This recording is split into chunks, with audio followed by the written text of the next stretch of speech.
امید ہے آپ سب خیریت سے ہوں گے۔ اگر آپ نے ابھی تک ہمارا چینل سبسکرائب نہیں کیا تو اسے ابھی سبسکرائب کر لیں اور بیل آئیکن کو دبانا بالکل بھی مت بھولیں۔ شکریہ۔ نمبر 10، عہد وفا۔ کہانی بلند حوصلہ دوستوں کے ایک گروپ کے گرد گھومتی ہے جو اپنی زندگی میں مشکلات پر قابو پاتے ہوئے ایک دوسرے کی مدد کرتے ہیں اور ان سے لطف اندوز ہوتے ہیں۔ 4 دوست سعد، شاہ زین، شارق اور شہریار جو خود کو SSG کہتے ہیں، مری کے لارنس کالج میں پڑھتے ہیں۔ سعد کا خاندان اس کے والد بریگیڈیئر فراز انعام پر مشتمل ہے جو فوج میں خدمات انجام دیتے ہیں۔ شاہ زین کا تعلق گاؤں کے ایک امیر گھرانے سے ہے اور وہ اپنے دادا ملک اللہ یار کے قریب ترین ہے۔ شارق کا خاندان اس کی بہن غزالہ اور اس کی بیوہ ماں پر مشتمل ہے۔ شہریار کے والد بینڈ ماسٹر ہیں۔ وہ اکثر رات کو ہاسٹل میں اکٹھے ہوتے ہیں اور ایک بار ان کے ہاسٹل وارڈن فردوس بیگ کے ہاتھوں پکڑے جاتے ہیں۔ دوسری طرف دعا اور رانی ہے۔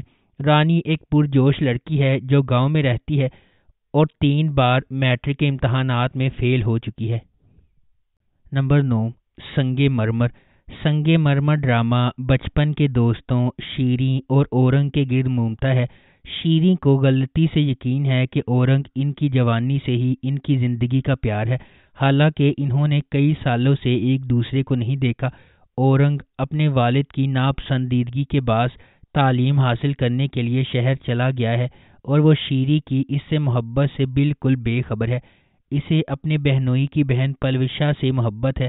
دیگر اہم کرداروں میں اورنگ کی بہن بانو، اس کا شوہر تورا، اورنگ کی ماں شمیم، والد گلستان خان اور بھائی سیف اللہ اور گوہر شامل ہیں۔ نمبر 8، خدا اور محبت۔ سیزن کا آغاز ماہی اور اس کی بھابھی کے لاہور آنے سے ہوتا ہے۔ ایک آدمی جس سے وہ ملتی ہے تیمور ماہی کے بارے میں سوچنے سے نہیں رک سکتا۔ فرحاد نامی نوجوان غیر قانونی کام کرتا ہے، اس لیے اس کے والدین اسے کہیں کام پر بھیج دیتے ہیں۔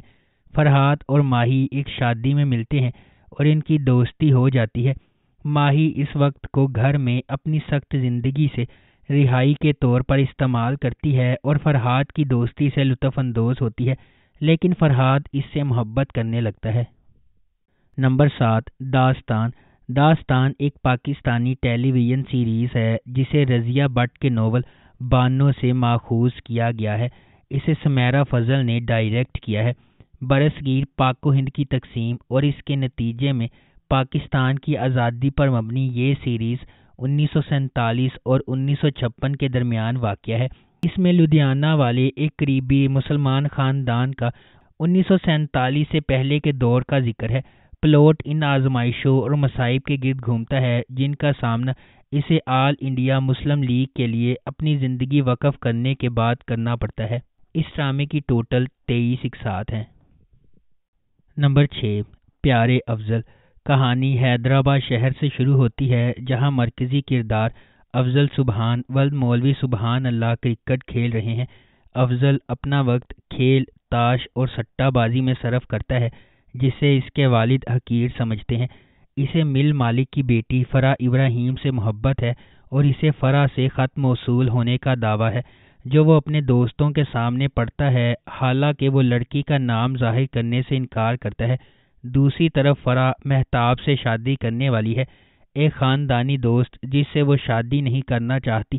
فرح اپنی بہن لبنہ کے ساتھ مل کر افضل کو فرح کی محبت میں شامل کرتی ہے تاکہ وہ اپنے والدین کو قائل کر سکے کہ وہ کسی اور شخص سے محبت کرتی ہے، جس سے وہ ایسا کرنے میں کامیاب ہو جاتے ہیں۔ دیر اثنا افضل کو فرح سے محبت ہو جاتی ہے اور اس کی بہن اپنے والدین کو فرح کے والدین کو شادی کی پیشکش کرنے پر راضی کرتی ہے۔ خاندانی ملاقات میں فرح افضل کی تذلیل اور توہین کرتی ہے۔ دل شکستہ افضل حیدرآباد سے کراچی کے لیے روانہ ہو جاتا ہے اور یہ عہد کر کے کہ وہ کبھی واپس نہیں آئے گا۔ نمبر 5، ہم سفر۔ خیرت احسن کا تعلق حیدرآباد میں ایک نچلے متوسط طبقے سے ہے اور وہ اپنی بیوہ ماں میمونہ کے ساتھ ایک چھوٹے سے اپارٹمنٹ میں رہتی ہے۔ جیسا کہ یہ سیریز شروع ہوتی ہے، اس نے حال ہی میں اپنی بیچلر آف سائنس کی ڈگری مکمل کی ہے اور ریاضی میں بہت مضبوط ہے۔ میمونہ کا بھائی بصیرت حسین ایک خود ساختہ کروڑپتی ہے جو کراچی میں رہتا ہے۔ اس کی شادی فریدہ سے ہوئی ہے جو ایک سماجی کارکن ہے جو انسانی حقوق کی NGO چلاتی ہے۔ ان کا ایک بیٹا ہے اشر جس نے ییل یونیورسٹی سے MBA کیا ہے اور اپنے والد کے ساتھ خاندان کی اعلیٰ طاقت والی فرم چلاتا ہے۔ میمونہ کو کینسر کی تشخیص کے بعد بصیرت اسے اور خیرت کو علاج کے لیے کراچی میں اپنے بڑے گھر لے جاتا ہے۔ جب اسے معلوم ہوا کہ اس کا کوئی علاج نہیں ہے، میمونہ نے بصیرت سے کہا کہ وہ خیرت کی شادی کا بندوبست کرے۔ میمونہ کی بہتر دیکھ بھال نہ کرنے پر قصوروار محسوس کرتے ہوئے بصیرت یہ وعدہ کر کے معاوضہ دیتا ہے کہ اشر خیرت سے شادی کرے گا۔ نمبر 4، صدقے تمہارے۔ 1980 کی دہائی کے پاکستانی معاشرے پر مبنی اور مصنف کی حقیقی زندگی کی کہانی پر مبنی صدقے تمہارے شانو کی کہانی کی پیروی کرتا ہے۔ جس دن شانو کی پیدائش ہوئی اسی دن اس کی خالہ عنایت شانو کی ماں رشیدہ سے پیار سے اپنے بیٹے خلیل کی شادی میں شانو کا ہاتھ مانگتی ہے۔ کزن شانو اور خلیل اپنی منگنی کے بارے میں بہت چھوٹی عمر سے جانتے ہیں، لیکن وہ اپنا بچپن کا بیشتر حصہ ایک دوسرے سے الگ گزارتے ہیں کیونکہ شانو ایک گاؤں کی لڑکی ہے اور خلیل بڑے شہر سے ہے۔ نمبر 3، میرے ہمسفر۔ میرے ہمسفر حالہ کے گرد گھومتا ہے جسے اس کے والد اس کے گھر پر چھوڑ جاتے ہیں جہاں اس کے ساتھ برا سلوک کیا جاتا ہے۔ بعد میں اس کا کزن بیرون ملک سے واپس آتا ہے اور اس سے شادی کرتا ہے اور اسے وہ عزت دیتا ہے جس کی اسے ہمیشہ ضرورت تھی۔ حالہ کو اس کی تائی جان نے ساری زندگی بدسلوکی کا نشانہ بنایا، اس کے کزن حمزہ نے اسے عزت اور پیار دیا۔ نمبر 2، سنو چندہ۔ ارسلان جمشید علی اور عجیہ نزاکت علی کزن ہیں اور مشترکہ خاندان میں رہتے ہیں۔ ان کے خاندان نے ان کی شادی ان کے دادا کی آخری خواہش کی وجہ سے اس وقت کر دی تھی جب وہ بچے تھے، لیکن رخصتی ابھی ہونا باقی ہے۔ بی جان ان کی دادی اور خاندان کی سربراہ کے 2 بیٹے ہیں، جمشید علی اور نزاکت علی، اور ایک بیٹی معصومہ جس کی شادی جلال خان سے ہوئی ہے۔ وہ کراچی میں رہتے ہیں۔ جمشید علی کی شادی شہانہ سے ہوئی اور نزاکت علی کی نعیمہ سے۔ جیا کا ایک چھوٹا بھائی دانیال نزاکت علی بھی ہے جو ایک خواہش مند نیوز رپورٹر ہے۔ جیا کا خواب ہے کہ وہ BBA کے بعد اعلیٰ تعلیم کے لیے لندن اسکول آف اکنامکس میں داخلہ لے۔ ارسل اور جیا بچپن کے ساتھی ہیں جو ایک دوسرے سے مذاق کرتے ہیں۔ بی جان نے اپنے شوہر کی آخری خواہش کو پورا کرنے کے لیے ارسل اور جیا کی رسمی شادی اور رخصتی کروانے کا فیصلہ کیا۔ ارسل اور جیا شادی کے منصوبے کے خلاف ہیں اور شادی کو روکنے کے لیے معصومہ کی بیٹی کنزا کے ساتھ مل کر کام کرتے ہیں۔ نمبر 1، زندگی گلزار ہے۔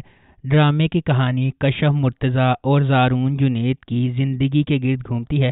کشف کا تعلق ایک نچلے متوسط خاندان کے پس منظر سے ہے اور وہ اپنی والدہ رافیہ اور اپنی 2 بہنوں سدرا اور شہنیلا کے ساتھ رہتی ہے۔ رافیہ کے شوہر مرتضیٰ نے رافیہ کو بیٹے کی پیدائش نہ ہونے کی وجہ سے چھوڑ دیا تھا۔ مرتضیٰ نے ایک اور عورت سے شادی کی جس نے بالآخر اس کے بیٹے حماد کو جنم دیا۔ خاندان کو بہت سی مشکلات کا سامنا کرنا پڑتا ہے جس کی وجہ سے کشف پریشان، غیر محفوظ اور مردوں پر اعتماد کرنا چھوڑ دیتی ہے۔ رافیہ ایک سرکاری اسکول کی پرنسپل کے طور پر کام کرتی ہے اور شام کو بچوں کو ٹیوشن دیتی ہے تاکہ اپنا خرچہ پورا کر سکے۔ اس کی بیٹیاں بھی بنیادی زندگی گزارنے کے لیے طرح طرح کی قربانیاں دیتی ہیں۔ اگر آپ کو ہماری یہ ویڈیو پسند آئی ہے تو اسے لائک کریں، شیئر کریں اور ہمارے چینل کو سبسکرائب کرنا بالکل بھی مت بھولیں۔ شکریہ۔